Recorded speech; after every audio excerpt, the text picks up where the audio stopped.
আসসালামু আলাইকুম, কেমন আছেন সবাই? আশা করি ভালো আছেন। কৃষি জাগরণ চ্যানেলের পক্ষ থেকে আপনাদেরকে অভিনন্দন জানিয়ে শুরু করছি আজকের নতুন আরেকটি প্রতিবেদন।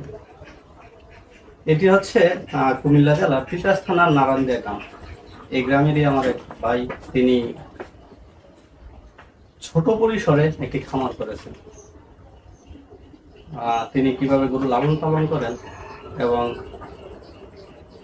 কেমন আয় ব্যয় হয় সবকিছু জানানোর চেষ্টা করবো ইনশাল্লাহ। তো আমার এই ভিডিওটি যদি শুরু করে থাকেন তাহলে স্কিপ না করে পুরোটি দেখুন। আশা করি আপনারও কোনো না কোনো কাজে লাগবে। তো চলুন শুরু করি। সালাম আলাইকুম। ওয়ালাইকুম আসসালাম। কেমন আছেন ভাই? আলহামদুলিল্লাহ। আচ্ছা ভাই, আমার দর্শকদের উদ্দেশ্যে একটু নাম ঠিকানা। আমার নাম মহিউদ্দিন, তিতাস থানা, গ্রাম নারায়ণদিয়া। হয়েছে। আচ্ছা ভাই, একটু আপনার গরুর ঘর দেখতেছি, মাশাআল্লাহ খুব সুন্দর। এই ঘর করার প্ল্যান পাইলেন কই আপনি? ঘর করার পালান তো বাইরে ছিলাম, যে টুকটাক দেখছি আর পরে আবার ইউটিউবও দেখছি, দেখে আস্তে আস্তে নিজের উদ্যোগেই করছি। আলহামদুলিল্লাহ ভালো। তো এখন তো জায়গা সংকটের কারণে অল্প কইরা করছি। বিদেশ আছিলেন কয় বছর? বিদেশ আছিলাম 6 বছর। কোন দেশে? ওমান। ওমান? হ্যাঁ, ওমানে। তো ওইখানে টাকা পয়সা কেমন কামাইছেন? এইখানে টাকা পয়সা বলতে কি, মোটামুটি কাজ করছি, কারণ বাড়িতে দিছি, ফ্যামিলি চলছে, যাক মোটামুটি যথেষ্ট, আলহামদুলিল্লাহ, আল্লাহ ভালো চালাইছে। আচ্ছা, গরু লালন পালন করেন কতদিন যাবত? গরু লালন পালন করে আমি ছোটকাল থেকেই করি। ছোটকাল থেকে গরু দিতে যাওয়ার আগেও করছি, আইসাও আস্তে আস্তে করতেছি।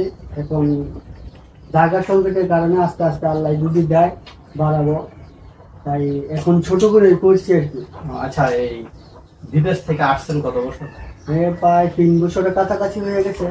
3 বছরের কাছাকাছি। আচ্ছা, তো আপনার এই গরুগুলা যে দেখতেছি, এগুলা কি ঘরেই ছিল না আপনি বিদেশ থেকে আইসা কিনছেন? ঘরে ছিল একটা, আমি আইসা 2টা কিনছি, একটা বিক্রি করে ফেলাইছি, আর 2টা বাছুর, আর 3টা বাছুর আছে। 3টা বাছুর আর 2টা গরু আছে।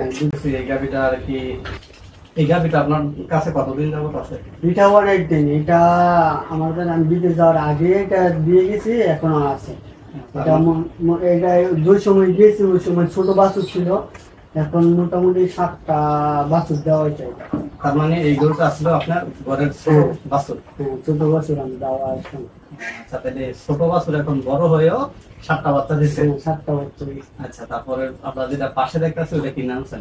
ওইটা কিনে আনছিলাম, আইনা আমি বীজ দিয়েছি। এটা কি ওইখান থেকে প্রেগন্যান্ট, মানে প্রেগন্যান্টের সাথে কিনে আনছেন না? প্রেগন্যান্টের সাথে আনছিলাম, আনার পরে আবার গরম হয়েছে, তারপরে আমি আবার 5 দিন পরে বীজ দিয়ে দিয়েছি। আচ্ছা, যাই হোক, তো এই গরুটার কি এখন পেটে বাচ্চা আছে নাকি দুধ দেয়? না, বাচ্চা নাই, আজকে বীজ দেওয়া হয়েছে, গাভী, দেখা যাক আল্লাহ কি করে। আচ্ছা, এটা দুধ কতটুকু পাওয়া যায়? দুধ এটার থেকে মোটামুটি 7-8 কেজি দহন হয়েছে, আর ওইটা নতুন, ওইটার থেকে দুধ বা এটাও 8-9 কেজি দহন হয়েছে। আচ্ছা, তাহলে ওইটা বাচ্চা দিচ্ছে খুব কম সময় দিচ্ছে। হ্যাঁ।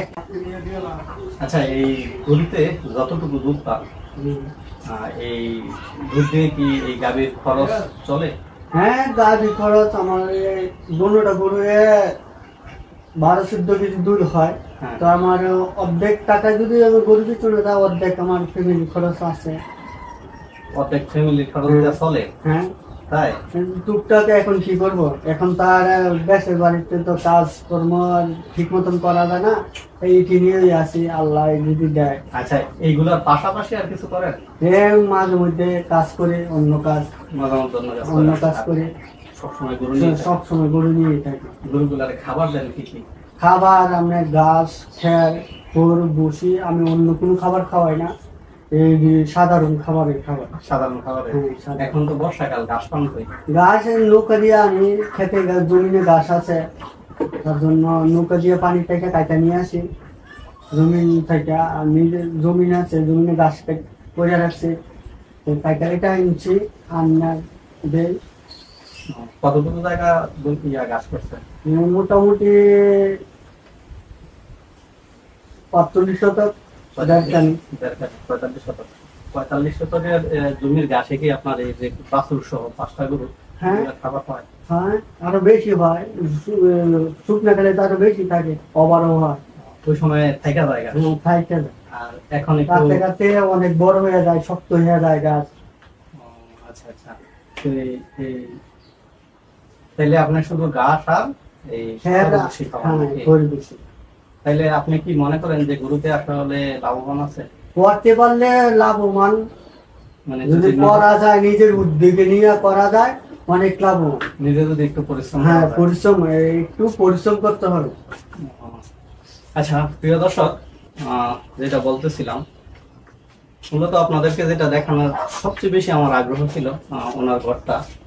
দেখেন উনি একদম মোটামুটি আধুনিক পদ্ধতিতে ছোট ঘর, যেহেতু শুধু 5টা গরু বাঁধা যায়। তো আমরা ঘর করলে মূলত এভাবেই করা উচিত। দেখেন ওনার ঘরটা কিন্তু একেবারে শুকনা থাকে সবসময়, পাশাপাশি বাতাসও আসে। আরেকটা জিনিস দেখেন, এই যে দেখেন খুবই সুন্দর একটা পরিবেশ এখানে। উনি এই গরুগুলা দিনের বেলা যখন রৌদ্র থাকে অথবা সকালবেলা প্রতিদিন বাইর করেন এবং ঘর করেন, যার ফলে হয় এই গরুগুলার একটু ব্যায়াম হয়, পাশাপাশি এই একটা ঘর যেটা ভিতরে গরুগুলা থাকে ওইগুলো শুকনা থাকে। তো এভাবে যদি ঘর করা যায় অবশ্যই ইনশাল্লাহ লাভবান হওয়া যাবে।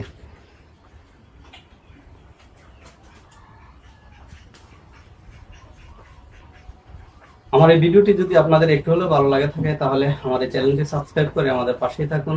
আশা করি আমাদের পাশেই থাকুন পরবর্তী নতুন ভিডিও পাওয়া পর্যন্ত।